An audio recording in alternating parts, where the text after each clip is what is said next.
Yes, ladies and gentlemen, it is match play week. We cannot wait to get going here on the talkSPORT Darts YouTube channel. By the way, you can hear all of the commentary live on talkSPORT 2 every single game and watch along right here on the talkSPORT Darts YouTube channel. So do us a massive favour, subscribe just down below. I think the guest that we have on right now, I don't know if he's subscribed or not, but listen, there's some potential conversations going on that we may get him in for some videos at some point down the road.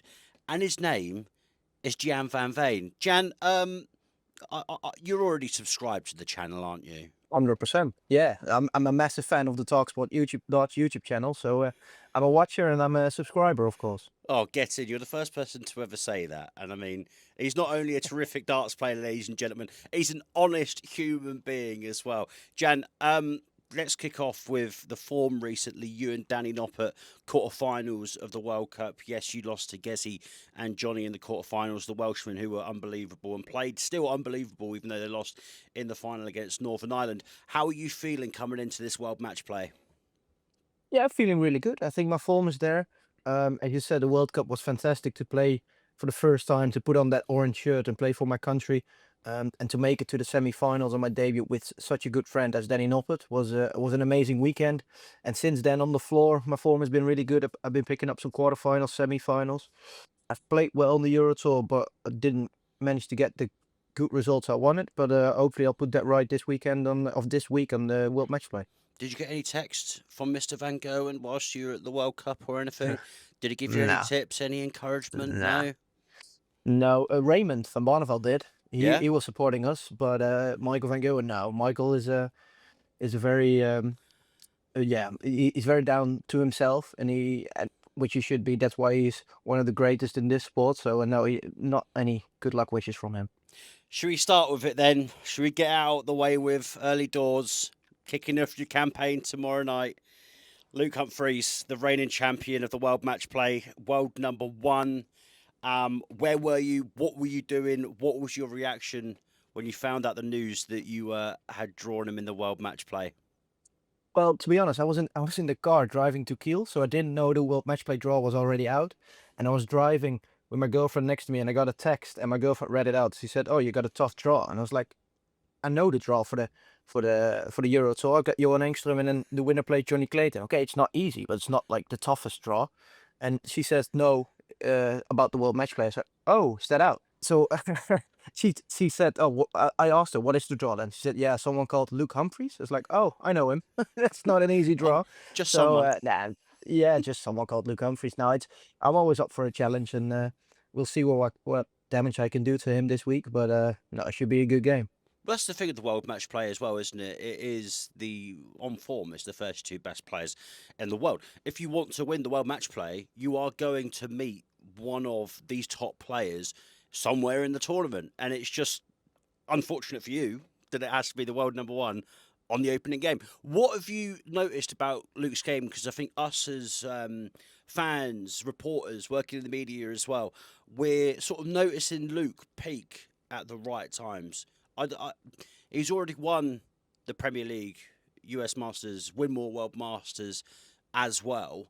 But I think it's probably testament to him being world number one, where he's peaking at the right level, isn't he? Luke Littler finishes top of the Premier League table, and we sort of almost, you can't discount the world number one, but you kind of think Littler's probably going to go all the way.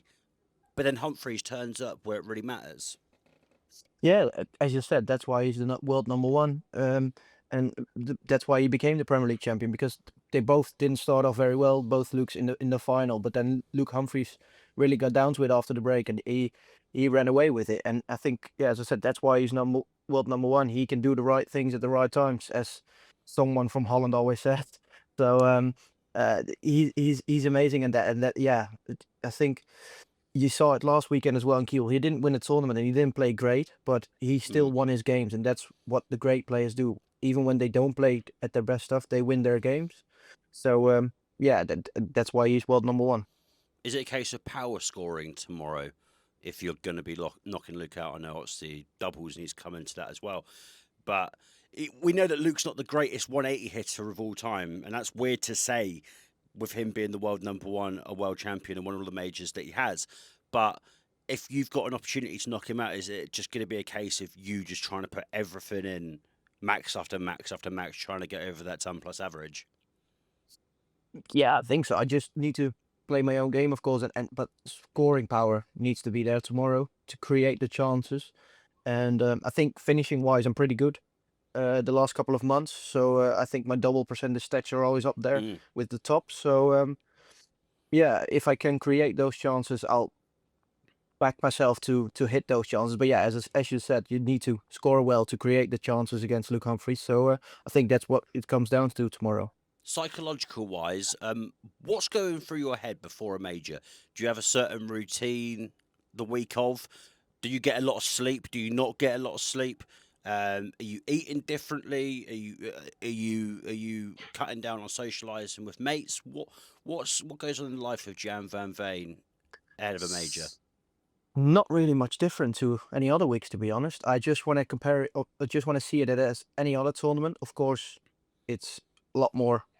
It's a lot bigger and it's a lot more important. But I don't want to put too much pressure on myself. I've noticed I've done that the last two World Championships. I've been practicing more and practicing really heavy before the World Championship, and I think that's why I put too much pressure on myself and I didn't play at my best. So that's why I don't do it anymore. I just want to play my own game, just do my own thing.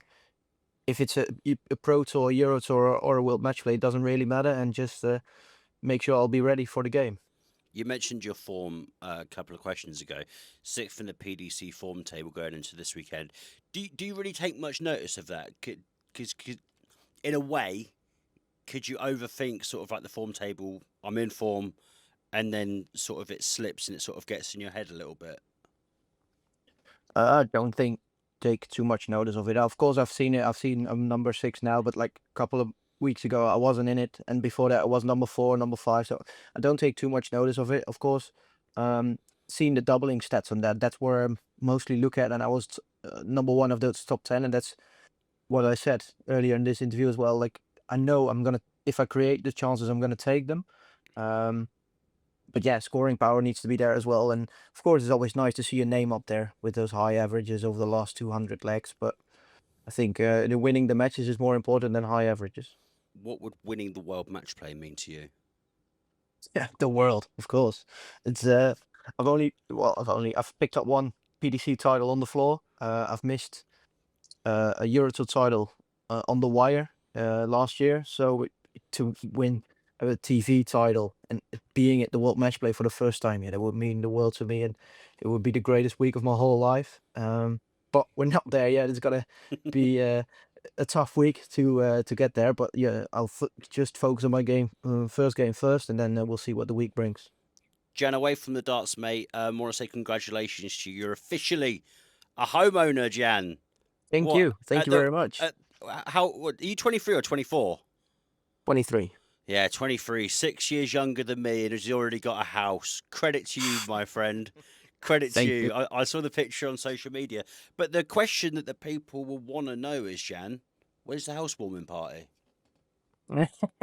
Well, we've ordered all our furniture, like a couch and all that stuff, and it was supposed to come in 2 weeks, but we got an email last week is delayed for 4 weeks, so we can't get the housewarming until early September. But everyone who wants to come, just send me a message. I'll give you the address, and you're invited. Please don't tell me you've seen on Netflix I think it was quite legendary in the Netherlands, the old Project X house party Yeah, in yeah. is it in Herne? Is that where it was? Harden, Harden, Harden. yes, So Harden. just please make sure you don't put your address Yeah, out there, even though no, it I would be won't. one of the greatest parties of all time. Just don't do that, please. No, I won't. I won't. Don't worry.